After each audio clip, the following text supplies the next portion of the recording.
Welcome to Drishti Judiciary's latest initiative, the Law MCQs program. Practice questions covering legal current affairs, general knowledge, and previous year's questions. Let's begin today's session.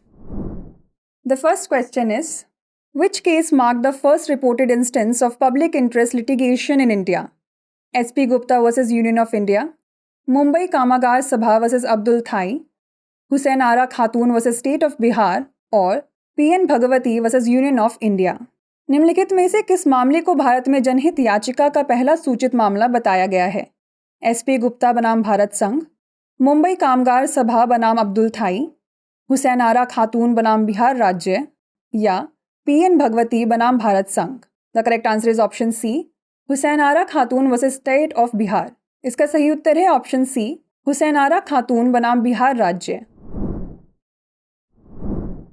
Recently, in a Supreme Court hearing, a public interest petition was raised, alleging that opposing political parties were nominating candidates with the same names as prominent political figures, intending to mislead voters. The case of Hussain Ara Khatun versus State of Bihar 1979 was the first reported instance of public interest litigation in India. It focused on the inhuman conditions of prisons and under trial prisoners, leading to the release of more than 40,000 under trial prisoners. हाल ही में सर्वोच्च न्यायालय की सुनवाई में एक जनहित याचिका दायर की गई थी, जिसमें आरोप लगाया गया था कि विरोधी राजनीतिक दल मतदाताओं को गुमराह करने के आशय से प्रमुख राजनीतिक हस्तियों के समान नाम वाले उम्मीदवारों को नामांकित कर रहे हैं. हुसैन आरा खातून बनाम बिहार राज्य 1979 मामला भारत में जनहित याचिका का पहला सूचित उदाहरण था. इसने जेलों और विचाराधीन कैदियों की अमानवीय स्थितियों पर ध्यान केंद्रित किया, जिसके परिणाम स्वरूप 40,000 से अधिक विचाराधीन कैदियों को रिहा किया गया. Next question is, which of the following is not considered an anti-competitive agreement under Section 3 of the Competition Act 2002? Exclusive dealing and distribution agreements, tie-in arrangements, joint ventures aimed at enhancing efficiency, or resale price maintenance. प्रतिस्पर्धा अधिनियम 2002 की धारा 3 के तहत निम्नलिखित में से किसे प्रतिस्पर्धा विरोधी समझौता नहीं माना जाता है? विशिष्ट व्यवहार और वितरण समझौते, टाई-इन व्यवस्था, संयुक्त उद्यम का उद्देश्य दक्षता वृद्धि, या पुनर्विक्रय मूल्य रखरखाव. The correct answer is option C, joint ventures aimed at enhancing efficiency. इसका सही उत्तर है ऑप्शन सी, संयुक्त उद्यम का उद्देश्य दक्षता वृद्धि. Section 3 of the Competition Act 2002 exempts joint ventures that enhance efficiency from being considered anti-competitive, while arrangements like tie-in arrangements, exclusive dealing, and distribution arrangements and resale price maintenance are considered anti-competitive if they harm competition. प्रतिस्पर्धा अधिनियम 2002 की धारा 3 उन संयुक्त उद्यमों को छूट देती है जो दक्षता में वृद्धि करते हैं. उन्हें प्रतिस्पर्धा विरोधी माना जाता है, जबकि टाई-इन व्यवस्था, विशेष व्यवहार और वितरण समझौते और पुनर्विक्रय मूल्य रखरखाव जैसे समझौतों को प्रतिस्पर्धा विरोधी माना जाता है यदि वे प्रतिस्पर्धा को नुकसान पहुंचाते हैं. Next question is, what is the meaning of cy pres in the context of the doctrine of cy pres? As near as possible, far from the purpose, exact purpose, और original purpose.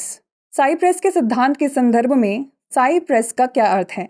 जितना संभव हो सके, उद्देश्य से पृथक, सटीक उद्देश्य, या मूल उद्देश्य. The correct answer is option A, as near as possible. इसका सही उत्तर है ऑप्शन ए, जितना संभव हो सके.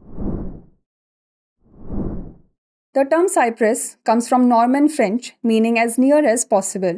The doctrine of Cyprus allows a court to interpret or modify the terms of a charitable trust when it becomes impossible or impractical to carry out the original intent of the trust.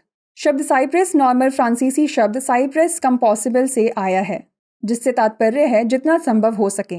Cyprus का सिद्धांत न्यायालय को धर्मार्थ न्यास की शर्तों की व्याख्या या संशोधन करने की अनुमति देता है जब न्यास के मूल आशय को पूरा करना असंभव या अव्यवहारिक हो जाता है. Next question is, which of the following judgments is not related to VVPAT? Subramanian Swamy versus election commission of India, Reshma Vitthal bhai Patel versus union of India, N Chandrababu Naidu versus union of India, और tech for all versus election commission of India. निम्नलिखित में से कौन सा निर्णय VVPAT से संबंधित नहीं है? सुब्रमण्यम स्वामी बनाम भारत निर्वाचन आयोग, रेशमा विट्ठल भाई पटेल बनाम भारत संघ, एन चंद्रबाबू नायडू बनाम भारत संघ, या टेक फॉर ऑल बनाम भारत निर्वाचन आयोग.